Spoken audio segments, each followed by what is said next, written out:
And welcome to the Glacially Musical Podcast. It is beer, metal, and swearing. Of course, I am Nick Cameron, joined by my good friend, Comfortably Numb Chakis, because that's how I feel today. Comfortably Numb. I'll explain in a minute.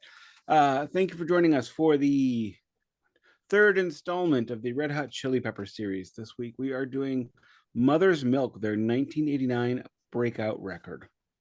If you are here for that, thank you very much. Please give a like and possibly a subscribe if you enjoy our witty banter. My banter will be different this week because I tweaked my neck this weekend. So I'm on painkillers and I'm on muscle relaxers and I'm on the steroids. So probably going to sound different. I will not be beer checking. I will muscle relaxer check, which is psychobenzaprine. I did specifically ask my doctor. Well, I got this thing where I have a beer every week. If I take my muscle relaxer at this time, and then it's out of my system, and then I wait till the beer's out of my system and take the next one, and she looked at me and she's like, "I'll call and ask, but I don't know." Yeah, no, no. So I get to be a funny story for her boyfriend multiple times, but that's besides the point. Where are we? Here's how we do this: beer check, vinyl check, news check, shirt check. Wait, no. Beer, vinyl, shirt, news. Meat of the day. Okay. Hello, sir. Hi. First of all, I'm sorry for your illness and injury. Most Americans would have no compunction about mixing pharmaceuticals with alcohol, but you are a good man and a family man and don't want to do such nonsense. So, I don't. And I mean I do. I have mixed, like when I got like certain very painful surgeries and I was on the serious painkillers, like yeah, I mean I told them what I was doing. I mean, the nurse practitioner's like, what do you got planned for the rest of the day? I'm like, I'm gonna sit, I'm gonna recuperate, I'm gonna take these pills, and I'm gonna drink some IPAs and listen to Roger Waters' The Wall live in France. She's like, oh, sounds like a good day. I'm like, well, I hope so. It's gonna get really awful after this, so but that was for some minor surgery I had to have twice actually, which was awful. But yeah, so I did ask because if I could do a beer check, I've got some cool beers I want to check, but next week probably. They gave me a course of 10 days, two a day. I will not be able to take two a day. The one I took this morning knocked me out. After I got up, I had a giant cold brew coffee as I do. Went to the office, was there for a couple hours, went to Magnolia, my other house for a minute and check on that, make sure it was okay. And then I came back home and I drank an entire pot of tea. I took my pill, ate a giant pasta salad, pasta lunch, baked muscatoli, which you would call penne bolognese. And then I fell asleep for 3 hours. I was pumped full of caffeine, pumped full of pasta carbs, and I fell asleep for 3 hours. well, the carbs always, pasta will give you a rush and then a crash, unless you're a Mm-hmm. marathon runner and you're hypercarbing. But I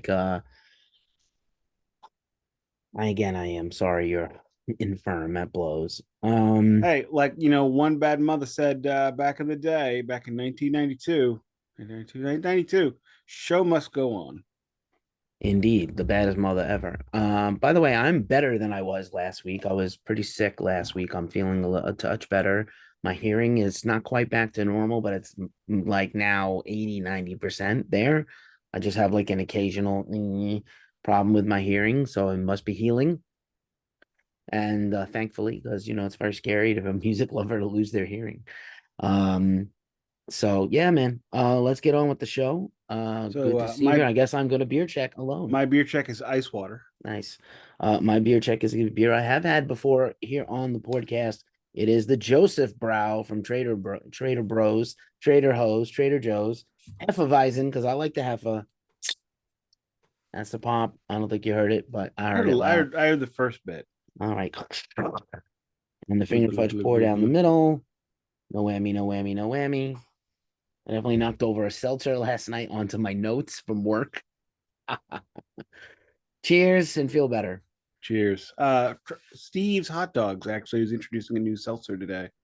made in conjunction with Four Hands Brewing. Steve's is on my bucket list for St. Louis things. So Well, we're gonna don't worry, get we'll go. You can get gonna go. if you're feeling froggy, get a pony dog. I'm sorry, a Oh, horseshoe dog.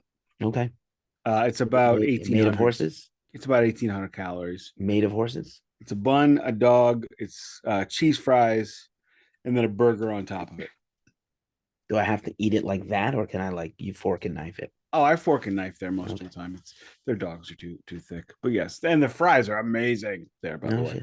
But they got like some kind of berry cider that they're making in conjunction with St. Louis City SC. And it's a seltzer, so I don't care anyway. But other beer news, since I can't beer check, Urban Chestnut also is bringing out another beer called Wally's Lager, which is in conjunction with the Bucky's Road Trip store. So they've made an American light lager called Wally's Lager Road Trip. Is there a Bucky's location Yeah, near St. Louis that I can go to? yeah, we just got it. I've never been. I've never been either. We got it open up. I think it opened up about 6 months ago. It's not far out. It's about probably about 12, 15, 12 minutes, 12, 15 minutes from my house. That's I'll not pay problem. for the gas. I don't have gas. I'll pay for the charge. I will. It's free. I will. I have been to Come and Go. I have been to Circle K. Strange things are afoot at the Circle K. Never been I to the think that every Bucky's. time I pass one. How? What else could you associate it with? It's not that great a store. No, it's not. It's got nothing special. And if you've But never been to the Northeast and you or the Southeast and you don't know what Wawa is from the Northeast or Sheets from the Mid Atlantic, those we two. went to both Sheets and Wawa on our road trip a couple Wawa weeks ago. has incredible food, and the rest of it is okay. Sheets has not good food, but everything else is amazing. I'll tell you that Wawa had better beer selection for what I was looking for in that trip, True. which were 19-ounce single cans. But let's move forward because I do have Final to check. finish. Yeah, I got to finish at a reasonable time. I am going to drop some more antique mall goodness on you. I got two. Go for it. For some reason, I don't know why we've been buying crap tons of this, but Jefferson Starship and Jefferson Airplane. This one's called Spitfire. It's on Grunt Records. My wife wanted to get it. It was $8. I mean, Any good $8, songs $8. that I would know? I don't know any of these.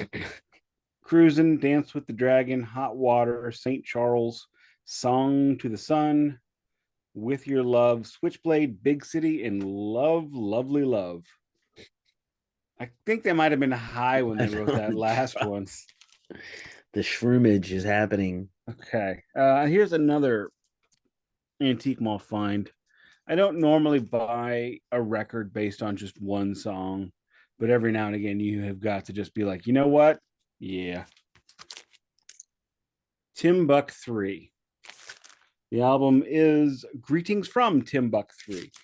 They wrote the amazing song The Future's So Bright, I Gotta Wear Shades, which opens up this record. So I may not listen to this album very far in. It is in the mylar, all that good stuff. I have not listened to either of these yet. Trivia question. What TV show? Head of the Class. He knows. He already knows. Unbelievable. This guy. That was after Billy Connolly had taken over for Howard Hesseman. That's Howard Hesseman. Yeah. Howard Oh, Hesseman. I loved Head of the Class. Loved it. Good show. What you got this week? What do I got? Alrighty. I have I didn't share this news or unboxing the rest of the order. So we're into 2023 purchases, and I did purchase on a weekend sale. Might have been President's Day. So we're between February and March releases right now with my purchasing, and also to show attendances and things like that. So Nuclear Blast was having a sale, and because I buy things occasionally from them, I acquired a bunch of nuke points they give you when you buy stuff, and you can apply those points to purchases. Plus, it was a sale, so I got like a 60% off sale, and I purchased. Normally wouldn't, but a 7-inch collector's box set that was dirt cheap. Again, 60% off everything in my order. And it's a series of 4 singles with a picture disc and like 4 singles representing the anniversary of Nuclear Blast. That's cool. I unboxed it on a Ghost Cult weekly ritual news show, not here, but it's cool if you want me to. It can make an appearance. But also in that order, because they were like giving away LPs. And I was like, oh, I have most of these, or I pre-ordered these. Let me get something I don't have. So 3 years ago, there's a band called from Spain called Irist. And this is their debut album, Order of the Mind. I'm sorry for the shine. There we go. It's a little bit of a boobage here. It's always not. Bands, stop putting boobs on your records. It will get you flagged on social media, and you won't be able to share your stuff or even promote it with paid ads. But this album slaps, as the kids say. They have a new EP out right now. But let's look at this Irist debut album from 3 years ago, almost exactly 3 years ago. Comes with the lyric sheet, lyrics, very nice, and the album artwork. Vinyl in the paper with the mylar. So very good. No extra I need to mylar. buy mylar. I'm actually out. I have been out for like a month. You know what Nick and everybody else listening can do is hit the link in our description for invest in vinyl mylar sleeves, and a little bit of that money comes back to the podcast, and we would appreciate it. But also check out this fancy swirly Irist double different swirl, kind of a Halloween swirl. But look at how, again, for the second week in a row, look at how different the front is from the B side. I love it when like literally a photo negative of each side. Like again, and again, this is something, this is nothing, to quote Phil Hartman. So good band, death metal, very good technical death metal. And again, bands from Spain this year seem to be crushing it. So that is my vinyl check. I have more to come in future weeks. As do I. My shirt check this week. I'm wearing my latest Sloth t-shirt. Not fast, not furious. That's totally true. My ex-girlfriend Tara loves sloths. It's her thing for her. She has a lot of sloth wear. My wife decided that sloths are our relationship mascot.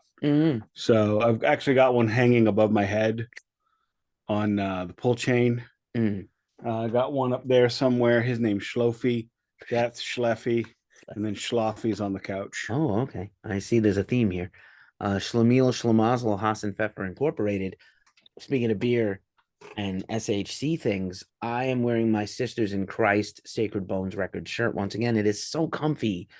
And it's almost becoming like I wash it and wear it every couple of weeks instead of once in a while, because it's like so silky. I like sleep. I slept in it. It's kind of, it looks slept in. I slept in it. I woke up in it today and I really didn't change it. I was like, I'm going to stay in this all day. It's just super silky. When I was especially working from home, I need comfort on all areas of my body. And my Sacred Reich, I have very little camo in my life anymore except shorts, but this is a Sacred Reich camouflage trucker hat. All right, Max Cavalera, what do we got for news? I have Max Cavalera sweatbands on also. Oh my, I didn't know that. They were given to me free by Richie Cavalera, so I like wearing them. They're also keep my hands from getting clammy. News check, right? Yeah, I got nothing this week. You got nothing. I'm trying to think of like if there's anything. This is kind of interesting.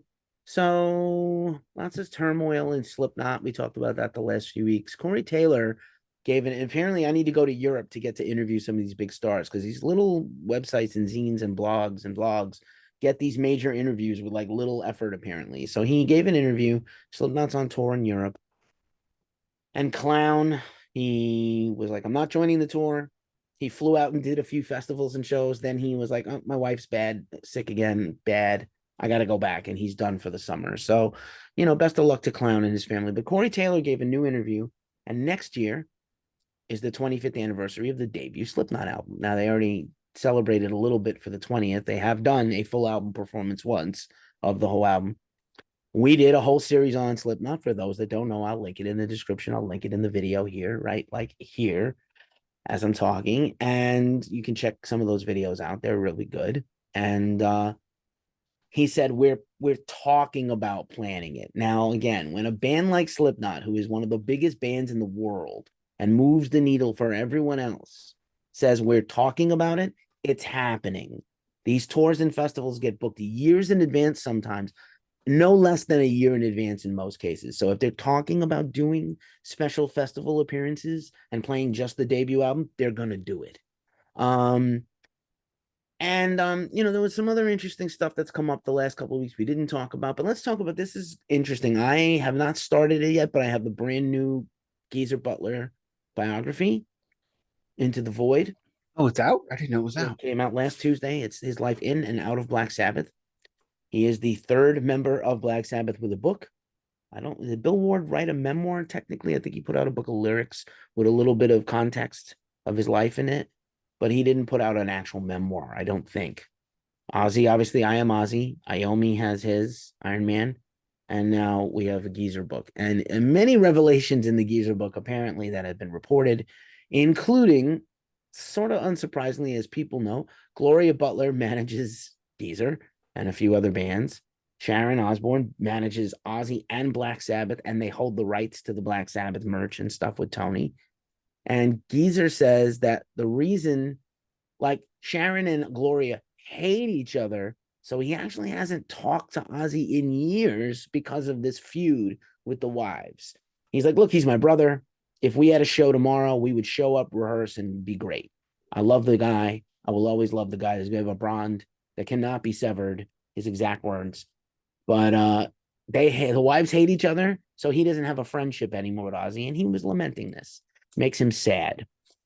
So this is family. My suggestion would favorite be things. never let your family be part of your management team. I mean, she made the guy rich. I respect Sharon. I don't like Sharon. She made him rich Right. beyond belief. I get that. And you know what? She did a great job, but Yeah. it's just Nobody best to dislikes Gloria Butler. I'll tell you that. Nobody. Everything I've ever heard about her has been she's a gem and wonderful. it's just best to keep your family out of your professional life, in my humble opinion. Fair Come enough. at me in the comments if you Yeah, want to and then yell at another me. thing, if you were looking forward to the band that barely ever was, Deadland Ritual, which was supposed to be Geezer's current band, they put out some singles. They were supposed to put out a record. It never happened. And apparently, the singer, Frankie Perez, who's been in a bunch of projects and things, been on a song with Apocalyptica, yada, yada, yada, and Matt Sorum, formerly of Guns N' Roses and the Cult, um, they don't like each other. So that's why Oh, that and band fell why apart. can't Tori Reed? Don't forget that Sorry? album he did. Matt Sorum, also of Why Can't Tori Read, Tori Amos's first album. Okay, fair enough. Yeah, Did he's a great drummer. I mean, like did Velvet an episode on it Revolver. with Duncan. Oh, okay. Dude's a great drummer. Mm-hmm. But yeah, just like apparently a not liked. No, Matt is not well liked apparently, and by anybody. And yeah, Deadland Ritual. And then Geezer, I guess the final thing is he feels pretty much Black Sabbath is not coming back for the aforementioned reasons. He's just like, I don't see us coming back unless there's an astounding offer for us to do a one-off. I don't really see it. It hasn't happened yet, and I don't see it happening. And then he was like, I'm pretty much retired from music now. I'm not going to make new music anymore. I'm not going to try a new band. I did it. I thought Deadland Ritual was going to be it. Should have, but on paper, it looked brilliant. Not to be. So very sad. Well, I mean, Ozzy can't tour, and He's well, I mean, so now segue into another thing. He can't tour, but he is supposedly going to play that Power Trip Festival in Indio in October. And by the way, last bit of news probably for today, that festival is not doing well. Those tickets are astronomically priced. If you go to stay in that area, I had booked a hotel on the chance that I might go. I booked a hotel for the area for the weekend, like $1,400 for 4 days. It's major city high, and I'm talking about like high end hotels, not like your bargain, not your travel lodge, and not your Embassy Suites, and not your Hilton Holiday Inns.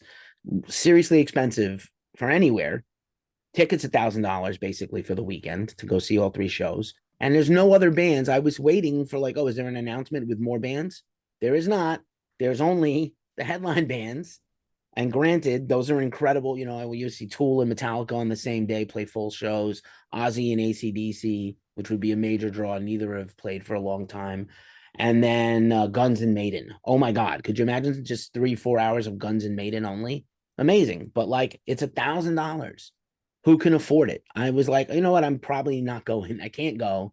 I'm going to go to Aftershock in my area and see two of those bands or three of those bands and not I'm going to see Metallica anyway a few times. I will see Guns N' Roses and Foo Fighters and Tool, and I will miss out on the others. I'll see Maiden whenever next year. I can't picture myself going to a 3-day outdoor festival ever. I'm just not. I have no interest in experiencing that. I get it. Obviously, they're very popular. They're just not. They're just not for me. If anybody's going, have a great time. Tell me about it. Hmm.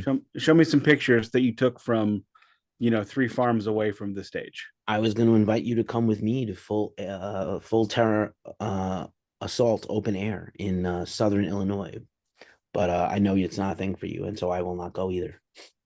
I would likely not go to that. Mhm. It would have, yeah, I would need a lot of uh old man assurances that I wouldn't be able to get. I get But you. if you don't mind, Yeah, we're I will done now with the news. let's transition in, and I will do my best to set this up. If my I don't have a tape recorder with my words on it, like at the Zooniverse, so if I stumble, jump in, help me out. But so let's pick up where we left off, which was the Red Hot Chili Peppers found out that Hillel Slovak had died of an overdose after sequestering himself from the band for a few weeks. At which point, of course, Anthony goes on to a numbing weekend, blah, blah, blah. And Jeremy Irons, Jack Irons, Jeremy Irons is the actor. Jack Irons basically meets with, I believe the manager's name is Lindy.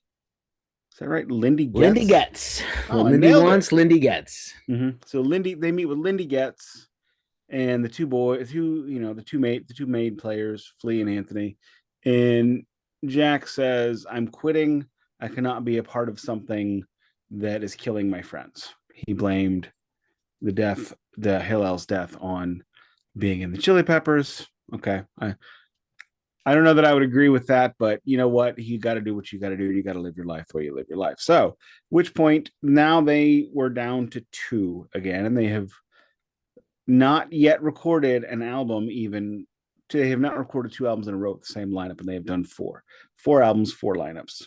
So we are now about to go 5 for 5, which I think even breaks the Iron Maiden This is the record. fourth album, by the Is way. it? Mother's Oh, Milk I'm is the sorry. fourth album. You're a little ahead, but that's I okay. apologize. So they've gone. So they're about to go three. They're about to go 4 for 4 instead of 3 for 3. Okay, yeah. So they've gone 3 albums, 3 lineups. Now they're gonna go 4 albums, 4 lineups, and then the next album is the same lineup. Spoiler. So they meet on a boat in the Bahamas, which I thought, wow, that's a lot for these dudes that can't fill a club.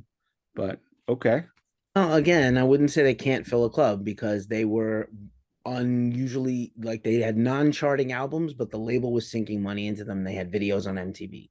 So okay, I fair enough. can't quite say that they weren't successful because they were achieving success and getting big tours. I think there was a lot of excess in the 80s. If you ever read the KK Downing book, they literally would like blow through money like millions of dollars for nothing, unbelievably, and that's not even counting the partying.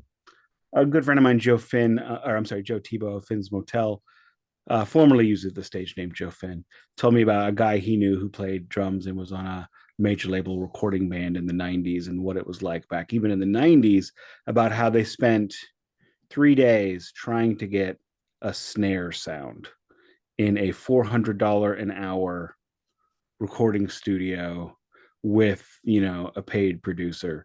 Basically, they brought in an army of snare drums, and he would hit it, he'd go, nope, next, and then they bring in another one, and they just kept doing that for 3 days for a snare sound. But so yeah, This okay, I is what see. happens when you're on the schneef, everybody.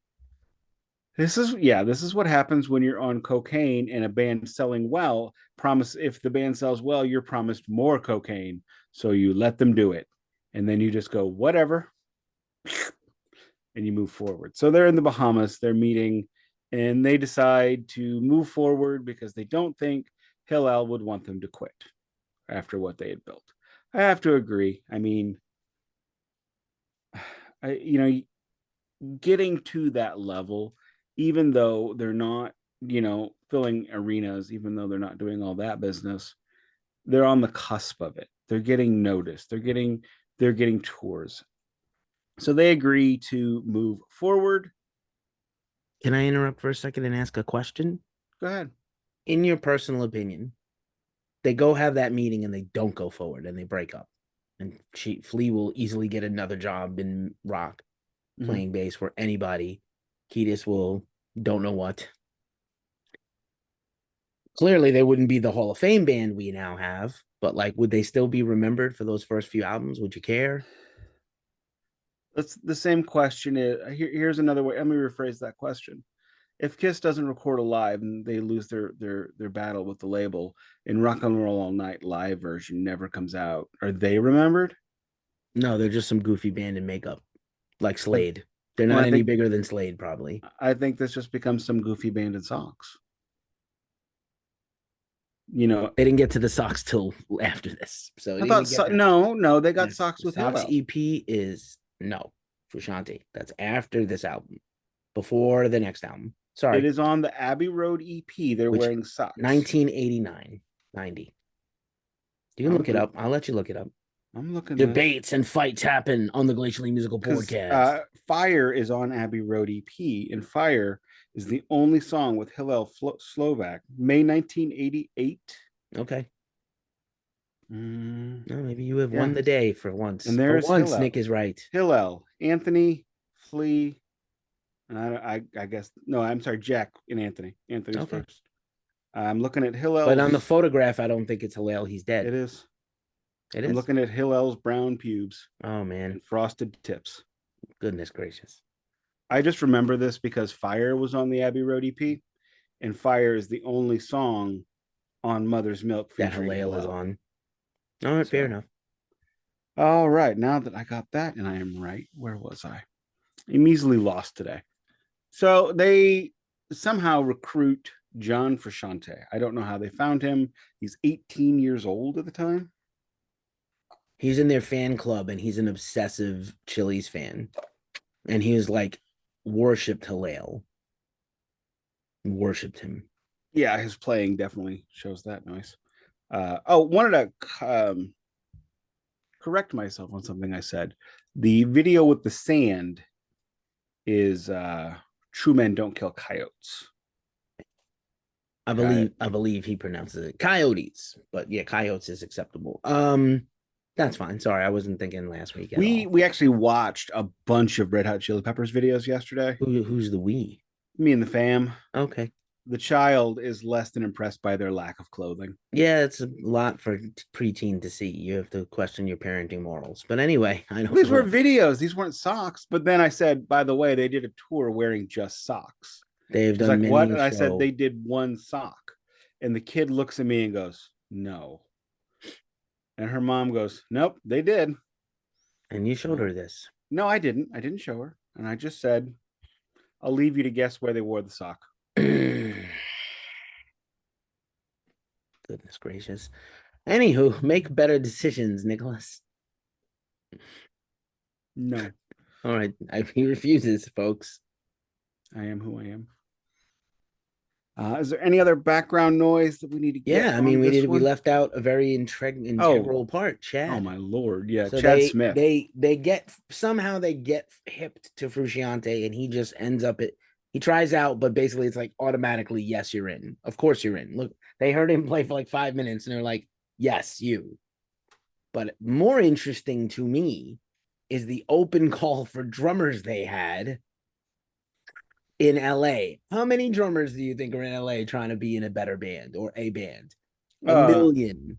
there's a reason why Kiss put out their first thing, band with recording contract seeking a lead guitar player. So now here we have, band with major label recording contract seeking drummer.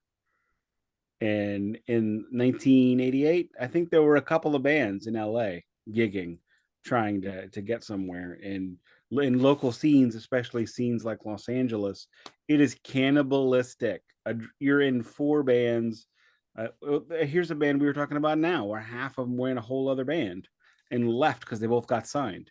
Everybody's hedging their bets. Everybody's, fudging their everything and trying to get, because everybody is one missed show away from being evicted out of their shitty ass Los Angeles apartments over bars. Also true.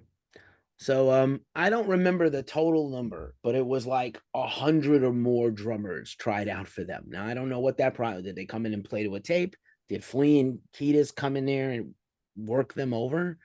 How many songs did they get? Did they come in, know this song, and do this, and we'll judge by that? The guy who wins the job is Chad Smith, a freakish Will Ferrell lookalike, which we Yeah. discovered many years later. But the dude, bit different of a drummer than Jack. A little more classic rock orientated, heavy hitter. When people used to actually physically hit the drums with power, and that's what a drum is made to hit and resonate, not, I understand death metal and black metal and this technical fast stuff that's like very soft, hitting very soft to play fast, inhumanly fast. I appreciate and understand it, but Chad is a different kind of drummer. He's more like a Joey Kramer. He's more like a John Bonham, but also he was trained in the funk. So not only can he hit like a great rock drummer, a classic rock powered rock drummer, he also knows the funk. He's got groove. He can be in the pocket. And the third and final most important thing is the Chili Peppers, for the longest time, right in a jam room. They don't now, probably, but they used to. Till one hot minute, they did not ever come in and say, I have a song. They would start playing and a song would stew and develop. And Chad was an incredible vibe jam guy. You got a bass line, I got a drum for it. You got a vocal part, here's a good idea. You got a riff, here we go. I'm ready with the whole song. Like that, he's just very intuitive, which most drummers are not. Give me the riffs, tell me all the riffs, and I'll go home and study it and do the patterns and then come in ready. Most drummers are like that, to be honest, in my experience. So Chad wins the job, and now you have the new nucleus of the band. The label puts more money into them, I believe, and they go in to make the next record. I don't know if you have any other further thoughts about Michael Bienhorn, the producer, or anything else, but you tell me. I'm not familiar with him at all. Yeah, he is Michael Bienhorn. Did they work with him again? Let me see. Hold on. I just had it here a second No, ago. because they went to Rick Rubin after this. Yeah, but I think, hold on. Bear with me a second. I'm going to mute myself, talk for a moment. Mm-mm-mm. This one's interestingly called funk metal, funk rock, and alternative metal. I would say that this is this. I mean, obviously, this is the band that I fell in love with because it's this version of the band, but it's a couple years later. This is around the time when their name is getting everywhere. I'm just filling time. This is we're on side 2. We're at the end of side 2, and the end of side 2 is always the same. 3 singles, all really good songs. I have not seen the video for the third one. Yeah, so yeah, Michael Bienhorn is brought in, their fourth different producer in 4 years. And or maybe he came back to produce this one after the last one. Yeah, that's right. So he comes back, and again he thinks in 3D, and they come in with they jam, they write a bunch of songs. John is like peas and carrots, Jenny. He comes right in. He's immediately spiritually synced with these guys. Chad is blasting on these drums, bro. He's crushing it. And they write this record, Mother's Milk. Another double entendre album title. Mother's Milk is a cliche. Mother's Milk is an actual, breast milk, the gift of life. But there's clearly some other connotations going on there. It's white. It's white stuff they consume.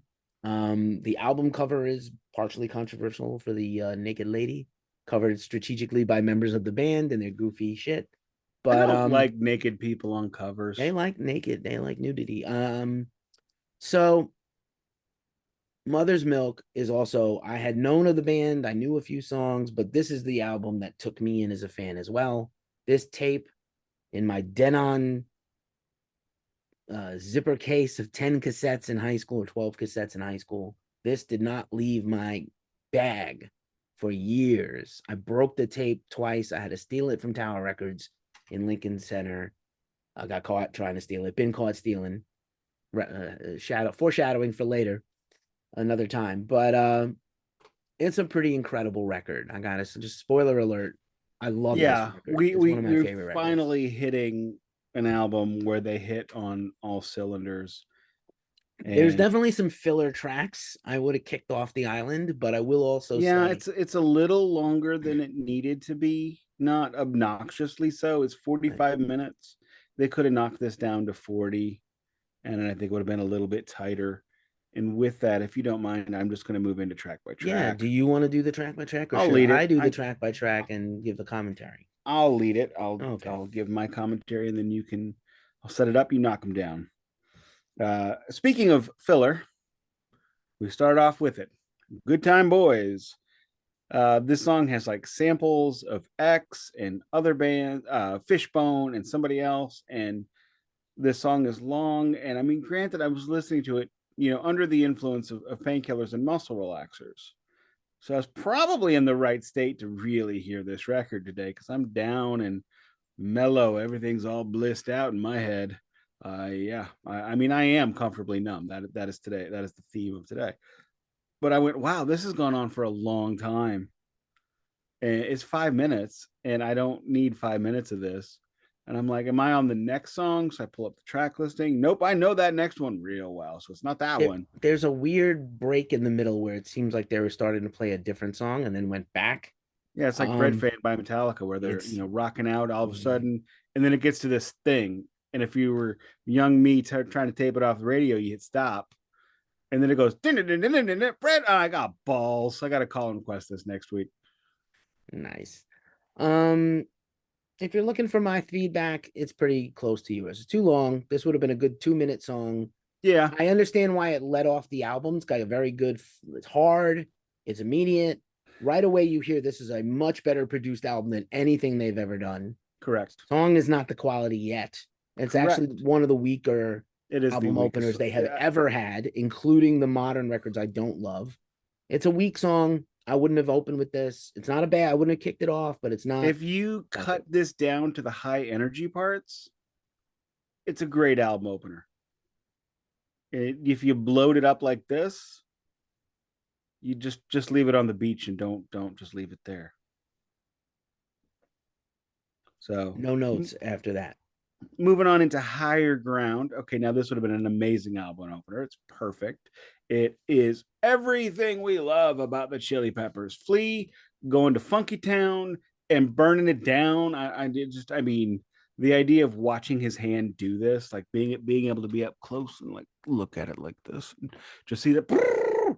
I mean, that is how you can move all five fingers that quickly and do that on four. I don't know.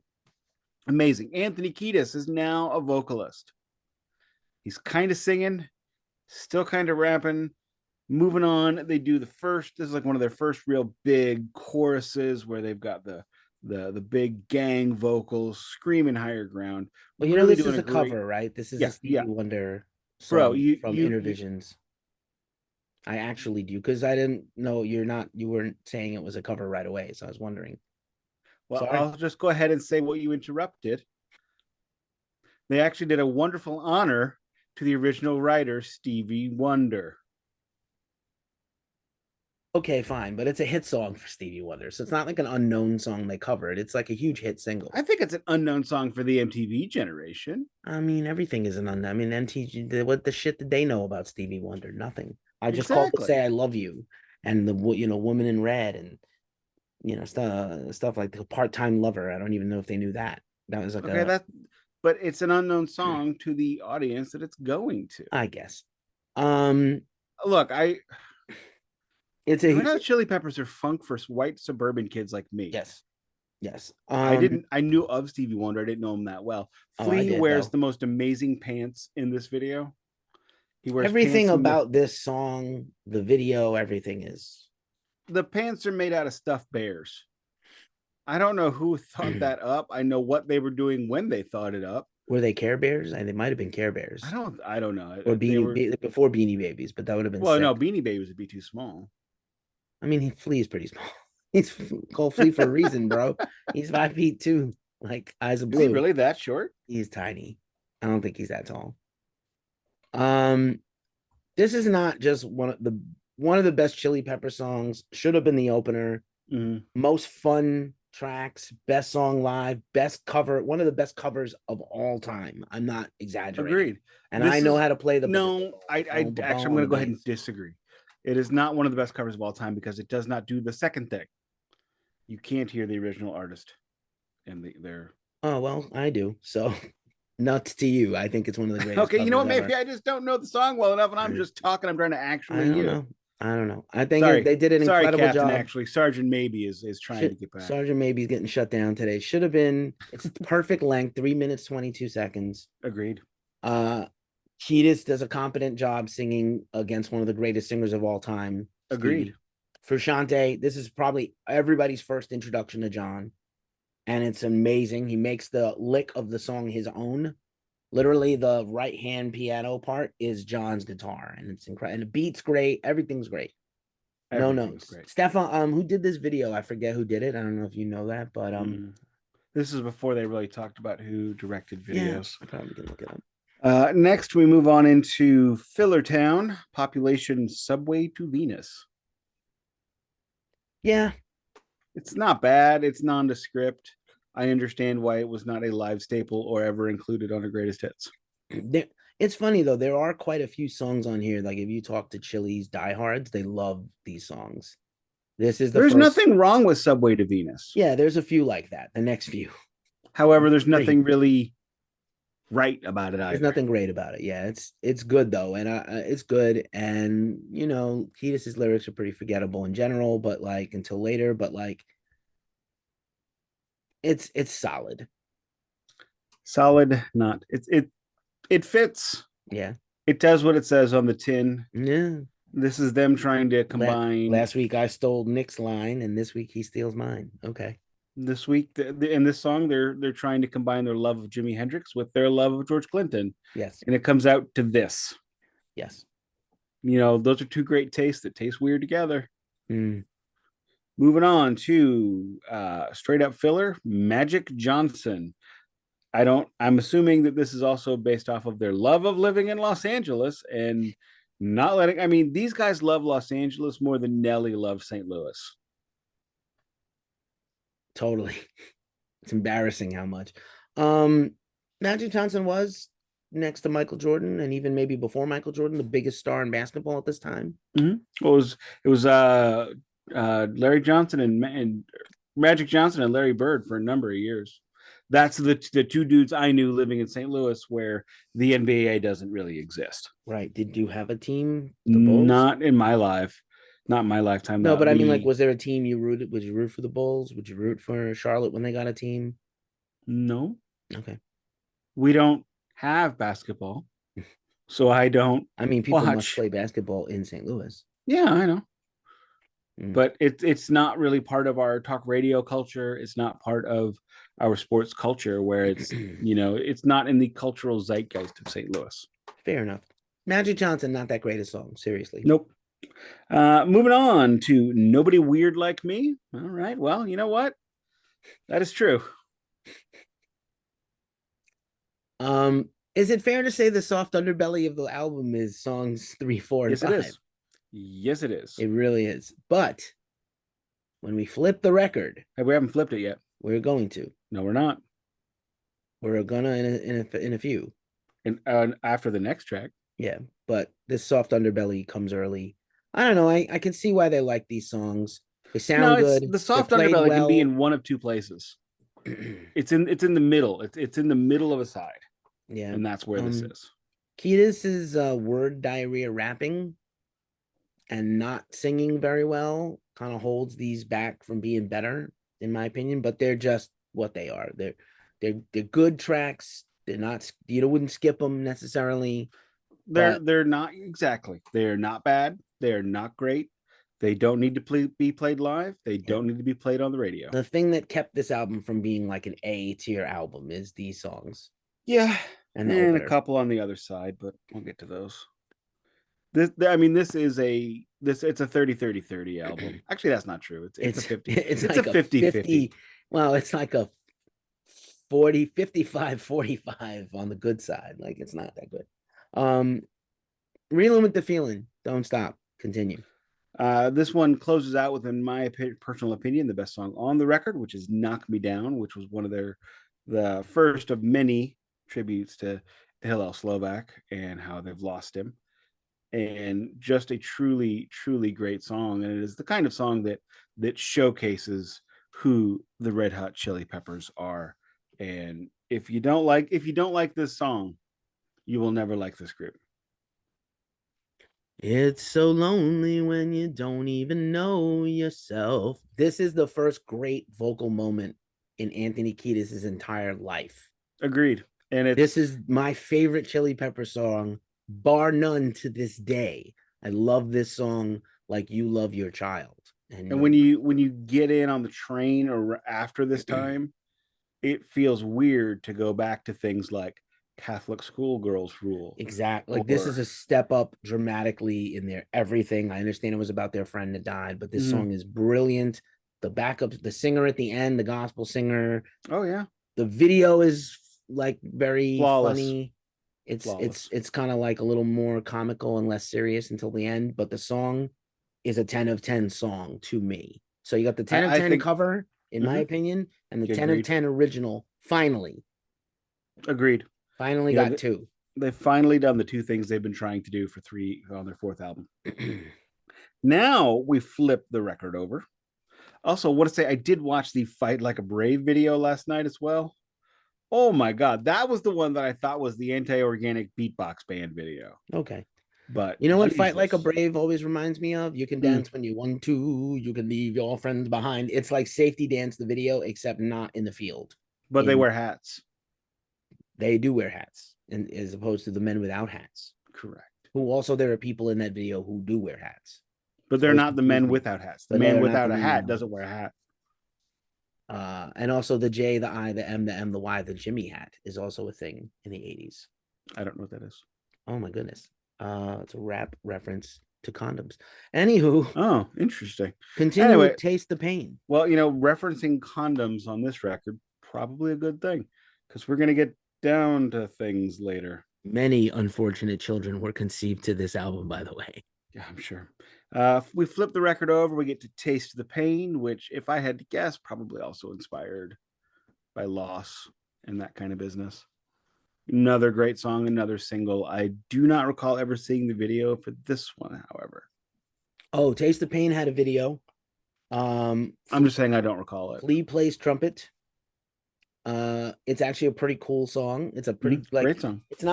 It's kind of hard to say they have like a funky power ballad, but this could be a funk power ballad because the content of the song doesn't quite match the music, the lyrical content. But Agreed. I will say, I think we skipped a little thing because my brain is and your brain is But before they got Chad, they did try to have recently fired Dead Kennedys drummer D.H. Peligro, who just passed away literally a month and a half ago. And he was in the band ever so briefly. And one of his few contributions to this album is this song on the drums. And he actually got a credit for it, which is fortunate for him. I was wondering about that because I see his name there. More money than he ever got for anything else he's done. But they fired him. He wasn't working out. He also couldn't really jam. He was a guy who was like, tell me what the riffs and the changes are and I'll play them. But he couldn't just funk organically, which is an important thing to Flea and Kiedis, and you have to be able to do. So go right ahead. I have no other thoughts, but Taste the Pain is at least a B tier song. So now you got 210. I would say it's an A. I would say it's an A. Yeah, okay, I'll give it to you. We'll call it A minus. That's 3 A's. That's the 7th track. So 4 That's pretty good. Okay, for them, it's an improvement. Well, so you know what that means. You know what it's time for. Roller coasters up. Love roller coaster down. Stone Cold Bush. It is about what you think it is, and ew. I know I shouldn't be so ew. It's got a good chorus, but Stone Cold Bush, a lot of that, a lot of thumb slapping, funkity funk, minimalist guitar. Look, I get it. These guys are track at all. These guys are young and horny. and they So write horny. about being young and And horny. frankly, for the amount of drugs they do, it's amazing they're still so horny because, like, I don't know, the schneef and the other things usually, wilt your flower, not stand you up strong like bamboo. You know what I'm saying? They you don't get a free will when you got that. You get willy incarceration. Cage Willie. I like mine better. All right. Moving on into another amazing track, another amazing cover, obviously by Jimi Hendrix. So I don't get actual lead. Well, I'm before I even finish. Jesus, let me finish Well, first. actually, no. I'm glaring. I don't know if you can see what I'm I'm glaring. feeling it. Good. Last, as mentioned earlier, this is the last recording with Hillel Slovak. This song is truly amazing. They did a great version of it. They took a Jimi Hendrix song, made it their own, and no notes, just perfect.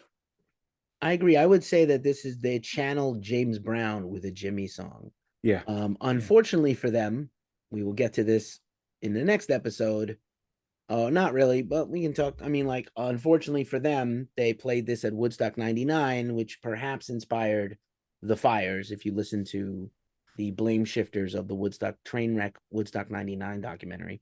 When they do covers, I would say this is not just a landmark that it's a good sounding album. They got some strong writing, improved dramatically. Two covers back to back that are their two best covers because they've covered a lot of stuff that was garbage. They did a bad job on all those other covers, really. They at this point in time, because I would probably make the argument that every cover they do from here on out is pretty damn good, or at least I can name two more off top of my brain that are really good, and they do. We're not. I don't think we're gonna get to it, so I'll mention it. They do Roller Coaster by the Ohio Players for the Beavis and Butthead soundtrack. Great. And then there's a cover on the next record, at least one that I can think of that was absolutely great. And maybe there are actually two covers on the deluxe edition of this record that are also Hendrix covers with John. So yeah, but they're live stuff. they're I'm live, not. but I mean they were excellent. I I mean, know. I even deluxe even Kiedis was excellent. It's hard to believe. Not doing a deluxe. Not All doing right, expanded continue. tracks. Pretty Little Dirty, just filler. Diddy. Whatever. So this song is famous for on a weirdly unfortunate thing. For those that know the band Crazy Town and their one-hit single Butterfly, Come My Lady, Come My Lady, horrible. They stole the second riff in Pretty Little Ditty. That's the main riff of Butterfly. And like that's their only contribute. They don't even have a piece of original music in the world except Shifty Shell Shock rapping over a Chili Peppers throwaway track that means nothing. We'll call that terrible as well. Moving on into punk rock classic, 106 seconds that I do not require. Ditto, no notes, terrible. Sexy Mexican Maid. Okay, that's creepy to begin with, so I immediately blocked it out. They need kind of like a Phil Toll therapist to come work with them. Be like, why did you even put this on a piece of paper? Also a DH Peligro jam. I actually like the music to this one. And I understand, again, it's LA, it's like Cholo, LA Latin culture, there's things that are influencing them. This is not needed. It's not as bad as some of the other Where's Daddy things, but like, this is not good. Correct. This is what the yeah, not good. Moving on to another great song in my opinion, even if they do a little bit of window dressing that is not required. Johnny Kick a Hole in the Sky.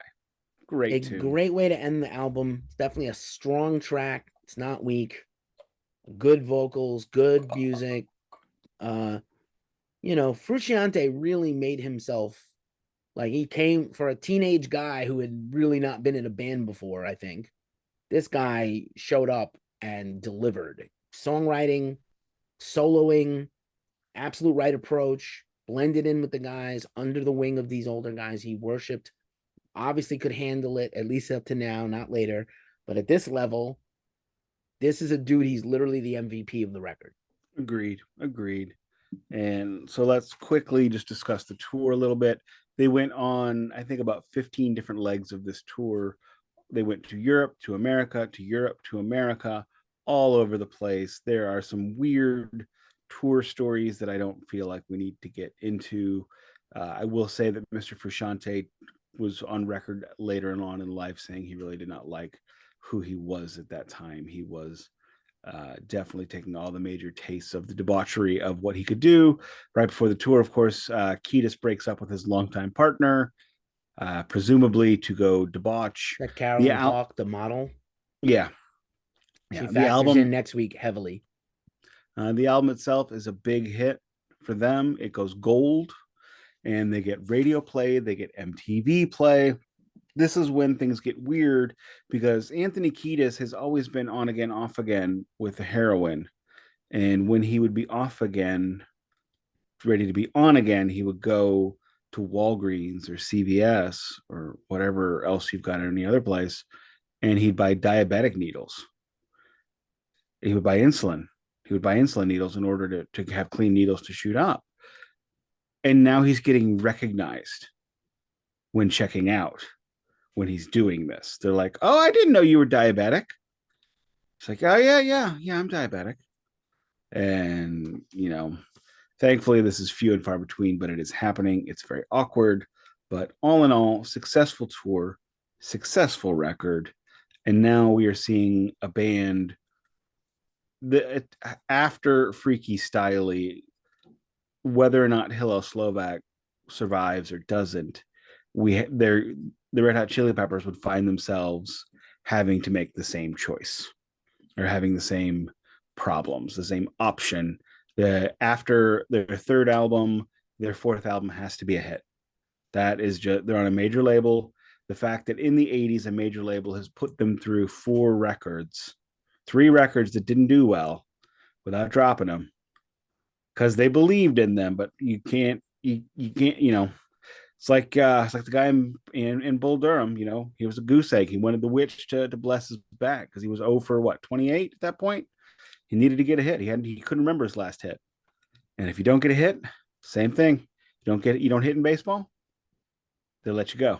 You I think don't there's hit in music, another they'll there's let you another go. factor here in their success that we don't have a lot of time to get into, but I'm just going to briefly touch on, which is the growth and the birth and the growth of alternative rock at this time Yeah. allows for a band like the Chili Peppers to exist both in the underground fandom and a pop rock band at the same time. And this is the first band, they probably were the first breakout band of the entire genre. Nerds love Husker Du, but they were not on radio or MTV. Nerds love Sonic Youth, but they were not popular until much later. Honestly, nerds love REM, and they had a couple of big hits, but they weren't a big brand until they became kind of a mainstream band on their Yeah. next record in Yeah. the This 90s. this is definitely when alternative music becomes a word. And yes, that is a great point, and we will see quite a bit of that next week. And I'm gonna say we pull the plug. I took us out last week. You take us out this week. I will. You have been listening to the Glacially Musical Podcast. If you made it this far, you are a real one. Thank you so much for being here. Please support us with a like, a subscribe, a review on any of your podcast networks. Check us out on YouTube, where we're certainly entertaining and giving each other BS every week, if not for nothing else, trying to educate the masses on some great records and some great eras of great bands. So with Doing that it said, truthfully. trying to be truthful, this shit is not that good. But when they actually do well, it's surprising results. So, as we say every week at this juncture of the show, this has been the Glacially Musical Podcast, and it does not play in Peoria, but Flea did. Naked. So naked, horrifyingly naked.